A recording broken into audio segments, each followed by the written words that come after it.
हाय बच्चों, आज हम लोग पढ़ेंगे ट्रिपलेट कोडॉन्स के बारे में। ठीक है, तो पढ़ने के पहले एक बार हम रिवाइज कर लेते हैं। हमने लास्ट टाइम क्या पढ़ा था? सेंट्रल डॉगमा के बारे में। सेंट्रल डॉगमा क्या है? Central dogma explains the flow of genetic information from DNA to RNA to make a functional product, यानी कि प्रोटीन। क्या हो रहा है? डीएनए से RNA information, genetic information pass हो रहा है, वहां से जा रहा है राइबोसोम की तरफ फंक्शनल प्रोडक्ट प्रोटीन बनाने के लिए। तो डीएनए में क्या है? इन्फॉर्मेशन टू मेक प्रोटीन्स, है ना। इधर फाइनल प्रोडक्ट बनने के लिए कहीं से तो इन्फॉर्मेशन चाहिए ना, तो वो इन्फॉर्मेशन है डीएनए के पास। वो डीएनए जो इन्फॉर्मेशन आरएनए, वो डीएनए का इन्फॉर्मेशन आरएनए छोटे छोटे मैसेजेस के रूप में राइबोसोम के पास लेके जाता है, और वहाँ राइबोसोम ये मैसेजेस को कन्वर्ट करके प्रोटीन बनाता है। उसमें पूरा इंस्ट्रक्शन है, जैसे रेसिपी। जैसे हम खाना बनाने के लिए कभी कभी हम इंटरनेट में रेसिपी ढूंढते हैं ना, तो रेसिपी में पूरा बताया कि कितना डालना है, क्या डालना है, से इतना टेस्टी खाना बनेगा। वैसा ही डीएनए के पास जो इन्फॉर्मेशन है वो रीडेबल फॉर्मेट में आरएनए कन्वर्ट करके राइबोसोम के पास लेके जाता है। वहां पर राइबोसोम उसको, वो इंस्ट्रक्शंस को रीड करके फाइनल प्रोडक्ट प्रोटीन बनाता है।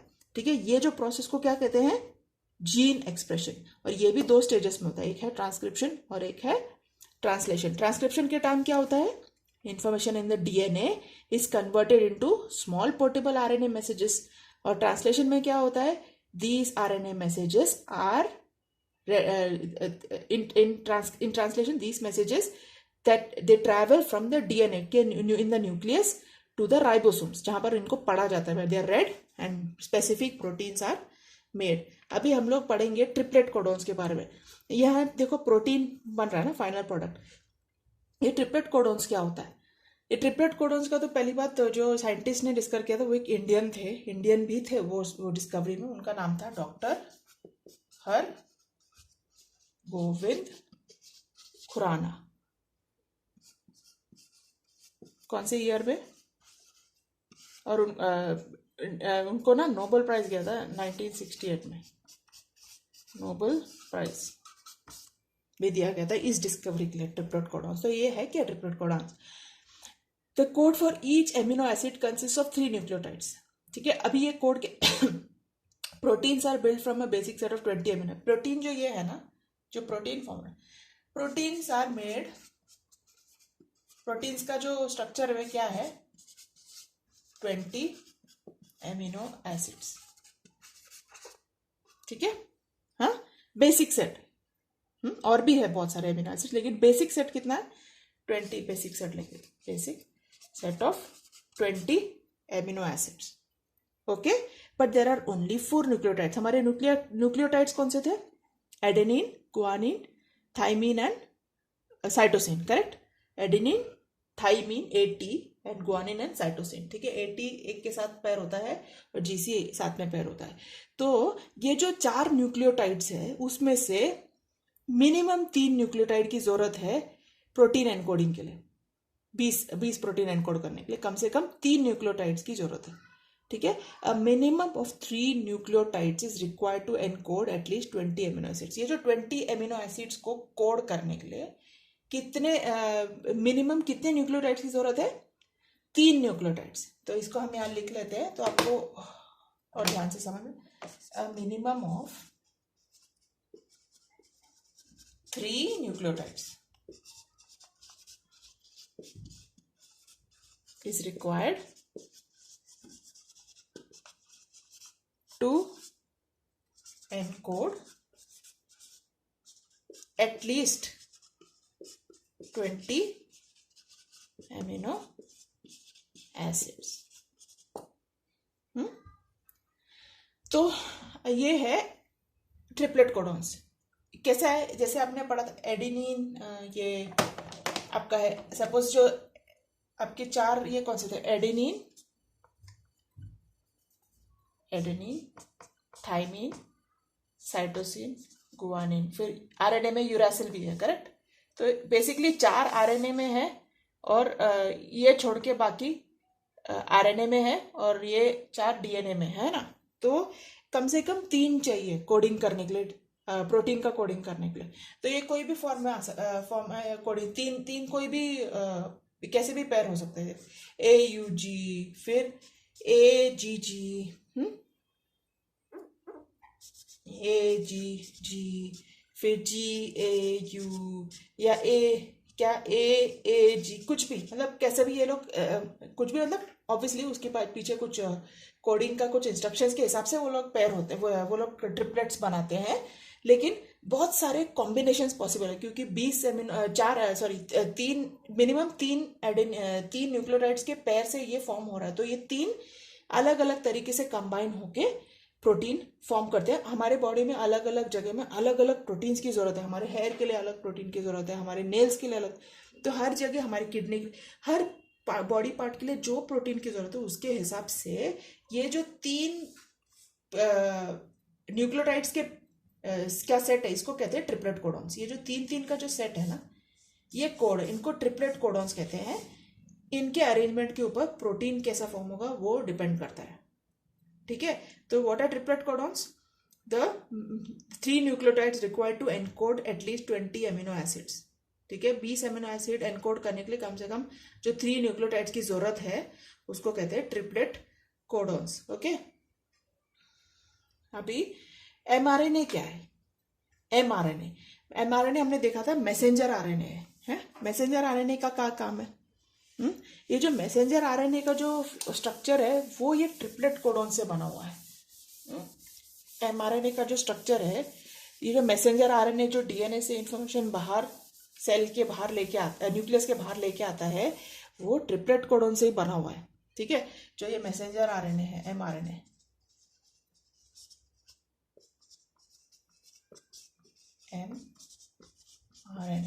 okay. Each mRNA is made up of thousands of triplet codons. अभी हर mRNA, हर एक जो मैसेंजर आरएनए है वो हजारों ट्रिपलेट कोडॉन से बना हुआ है, हजारों। mRNA is a messenger and depending on the message brought by the mRNA, tRNA यानी कि जो ट्रांसफर आरएनए है अमीनो एसिड सप्लाई करता है, ठीक है। अभी आपको समझना है mRNA किससे बना है? Thousands of triplet codons, TC बोलते हो, ठीक है। बहुत सारी ट्रिपलेट कोडॉन्स है हमारे, जैसे ऐसे देखो ट्रिपलेट कोडॉन ऐसे ना, सपोज ये आपका प्रोटीन का mRNA ऐसे ऐसे है ना, ये है आपके ट्रिपलेट कोडॉन्स। ऐसे बहुत हजारों ट्रिपलेट कोडॉन्स से ये है आपका mRNA। ऐसे हजारों ट्रिपलेट कोडॉन से आपका एक ये mRNA बना है, ओके। तो as mRNA is a messenger, mRNA messenger का काम कर रहा है ना, मैसेज इधर से उधर लेके जाने का। तो depending on the message brought by the mRNA, अभी mRNA क्या मैसेज लेके आ रहा है उसके हिसाब से जो ट्रांसफर आरएनए है tRNA,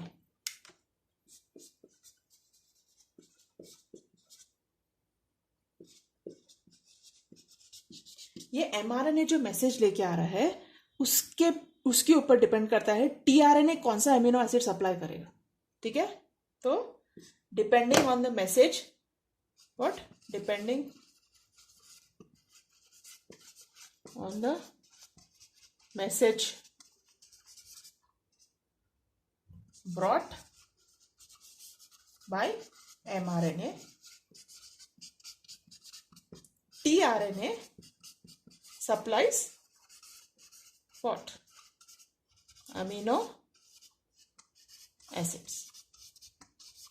फाइनल प्रोडक्ट क्या हमारा? प्रोटीन। प्रोटीन किससे बना है? Amino acid. तो इसको एमिनो एसिड सप्लाई करने का काम है tRNA का। ट्रांसफर आरएनए क्या करता है? mRNA के मैसेज के हिसाब से अमीनो एसिड सप्लाई करता है, okay. The tRNA has an anti codon with complementary sequence to the codon on mRNA, this is called translation.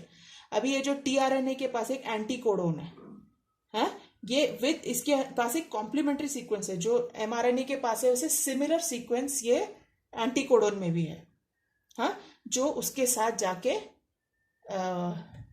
ये जो ऐसे ऐसे ऐसे आते हैं वो, और एक एक करके इसमें अटकते हैं ऐसा। इनके ये है एंटी कोडोन्स जो आके mRNA के कोडोन्स के साथ बॉन्ड करते हैं, ठीक है। The RNA has an the tRNA has an anticodon with complementary sequence to the codon on mRNA. Complementary sequence मतलब similar sequence, ठीक है। This is called translation. The amino acids that the tRNA brings in are bonded by peptide bonds. ये amino acids जो tRNA लेके आ रहा है ना, उसके बीच में bonding is done by peptide bonds with the help of ribosomal RNA. ठीक है, तो अमीनो एसिड जो tRNA ने सप्लाई किया है ना, उसके बीच में bonding is with bonded bye peptide bonds. Okay,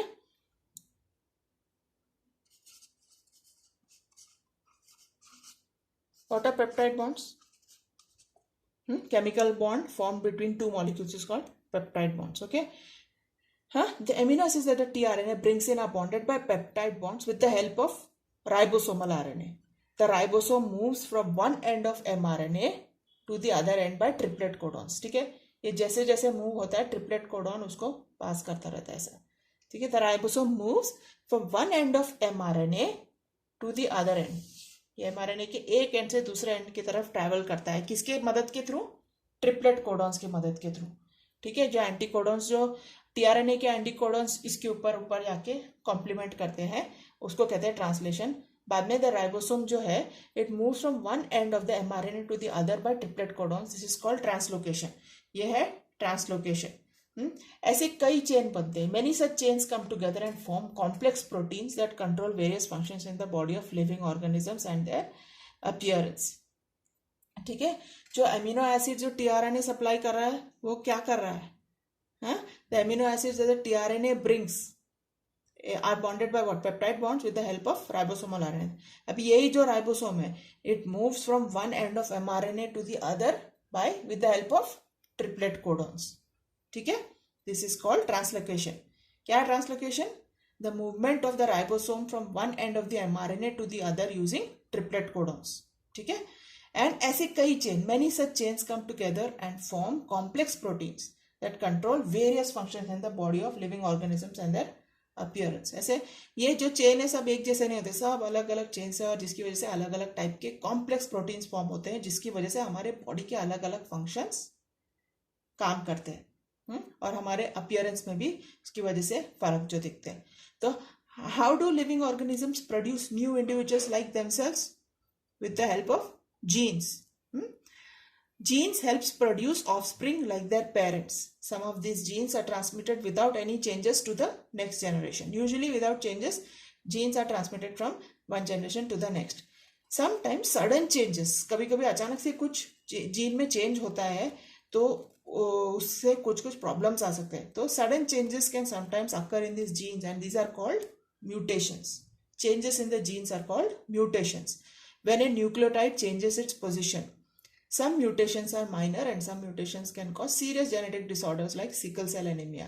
Sickle cell anemia एक serious disorder है जो mutation की वजह से होता है जब एक न्यूक्लियोटाइड अपना पोजीशन चेंज कर देता है. ठीक है, जीन के वो प्रोसेस में. ठीक है, तो how do living organisms produce new individuals like themselves? With the help of genes. Genes help produce offsprings like their parents. Genes के थ्रू.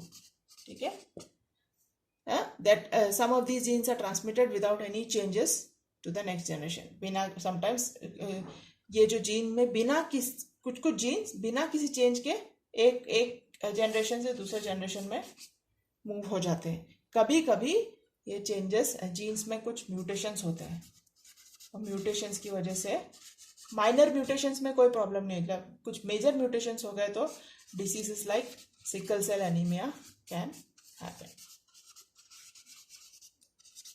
ठीक है, तो this is your lesson on hereditary DNA RNA कैसे क्या काम करता है, कैसे रीड करता है और इन्फॉर्मेशन बाहर देता है डीएनए का इन्फॉर्मेशन रीड करके. तो ये सब बहुत इंपॉर्टेंट है. ध्यान से एक और बार आप देख लीजिए तो आप समझ जाओगे कैसे DNA and RNA how they work and how our bodies function.